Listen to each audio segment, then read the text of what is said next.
Welcome to This Explainer. Today, we're diving into a seriously mind-bending vision for the future of our planet, and the wild thing is, it's rapidly becoming reality. We're talking about the industrialization of near-Earth orbit. We're totally past the days of just lobbing probes into the empty void to take pictures. Right now, we're actively mapping out a literal cosmic supply chain. We're out there securing the exact raw materials we need for the next massive leap in human civilization. Let's get into it. So check out this incredible idea. The brilliant astrophysicist Brian Cox recently shared a fascinating chat he had with Jeff Bezos. And the core proposition here is, well, it's radical, but honestly, it's profoundly logical. What if the absolute best way to save our home planet is to just take all of our messy, polluting, resource-heavy industry and just move it into space?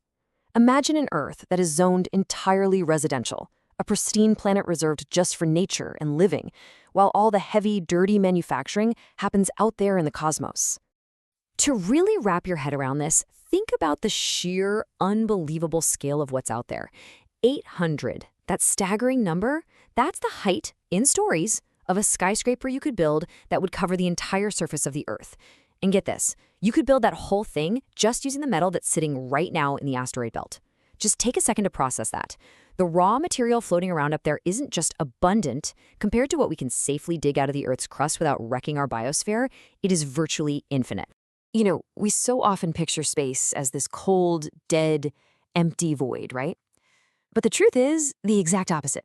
The resources we need for the next phase of human expansion, they're literally just waiting for us, safely floating slightly above our heads. Out there, the energy from the sun is constant. It's completely unfiltered by any atmosphere, and it's infinitely scalable. If we need crazy amounts of power and raw materials for heavy industry, there is, without a doubt, no better place to set up shop than in orbit. Now, I know moving heavy industry off-planet sounds straight out of a sci-fi movie, but here's the kicker. It's actually our current reality.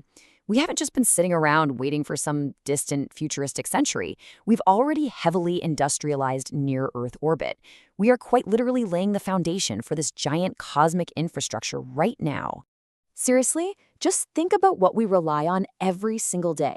We've got a multi-billion-dollar network of satellites orbiting the Earth 24/7. Communication relays, weather tracking systems, the GPS networks that guide everything from the smartphone in your pocket to massive global shipping routes. We already know exactly how to build, deploy, and operate highly complex, super heavy machinery in the incredibly unforgiving vacuum of space. The blueprint, it's already written. And this brings us to the crucial turning point we're living through right this very second. For decades, we were totally stuck at step one, expendable rockets. They make getting to space incredibly rare and, frankly, astronomically expensive. But then came step two. Companies like SpaceX and Blue Origin finally cracked the code on reusable rockets, which brings us to step three. Suddenly, for the first time ever, the economics of space travel actually makes sense. Freight costs have plummeted, making it completely financially viable to start thinking about shipping raw materials and building actual orbital factories. It's a total game changer. Which leads us perfectly into our next big phase, scouting the cosmic supply chain. Let's look at exactly how NASA is identifying our future off-planet resources. To actually build out this resource map, we have to look at two monumental scientific missions acting as the absolute vanguard of this cosmic supply chain.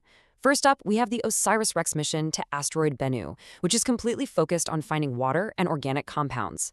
Then we have the Psyche mission, heading to an asteroid of the exact same name to explore a massive metal-rich world. Put them together, and these two targets represent the literal, fundamental raw ingredients for surviving and building off-world.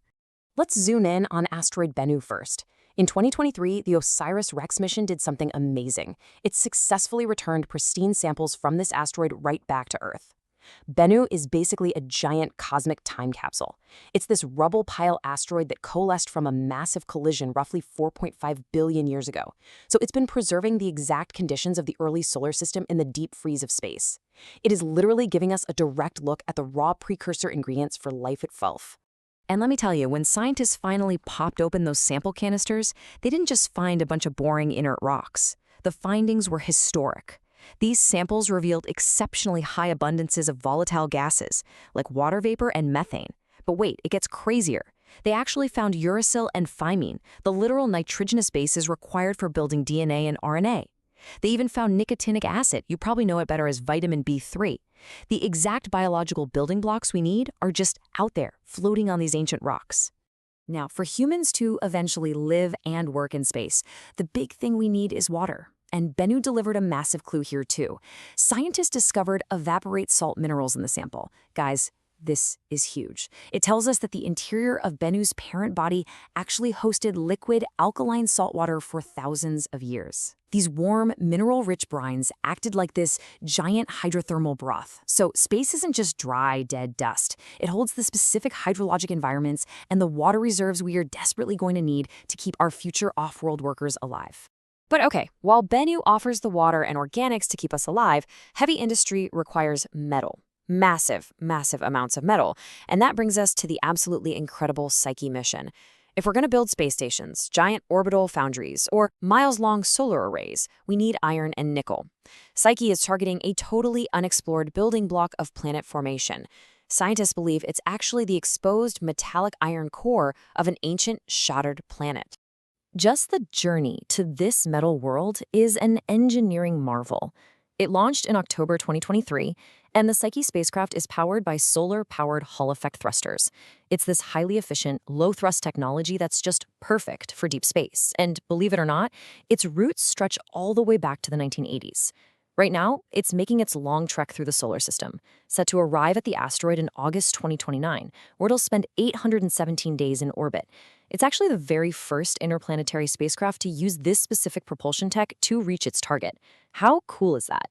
Now, sure, the primary goals of Psyche are purely scientific. They want to understand how planetary cores form and get sort of a proxy look at the inside of terrestrial planets like our own Earth. But the practical implications here? You just can't ignore them.